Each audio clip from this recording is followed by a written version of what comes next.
உங்களை விமர்சிச்சாலும் சரி, உங்களை எதிர்த்தாலும் சரி, உங்களை குதர்க்கம் பேசினாலும் சரி, நீங்க நல்லது செய்யும் போது உங்களை குத்துனாலும் சரி, உங்க முதுகுக்கு உங்க கூடவே இருந்து ஒருத்தர் உங்களுக்கு துரோகம் செஞ்சாலும் சரி, அல்லது நண்பனா இருக்கக்கூடிய துரோகியா மாறினாலும் சரி, துரோகி நண்பனா மாறினாலும் சரி, இந்த உலகமே உங்களை எதிர்த்து நின்றாலும் சரி, நீங்க அகலாக்கலா மாறிடக்கூடாது.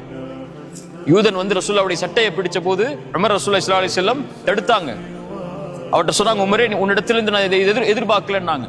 அந்த யூதன் இஸ்லாமை ஏற்றதற்குரிய காரணம், அவரிடத்துல எவ்வளவு அநீதமான முறையில் நடந்தாலும் அவர் நீதியோட நடப்பாருங்கிற குணத்தை நான் பார்க்கணும்னு ஆசைப்பட்ட, அதை பார்த்துட்டு இஸ்லாத்துக்கு வரனாரு இல்லையா?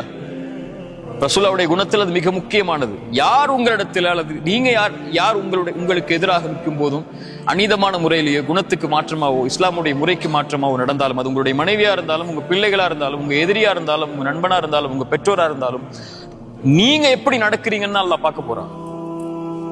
அவர் ஏன் நடந்தாரு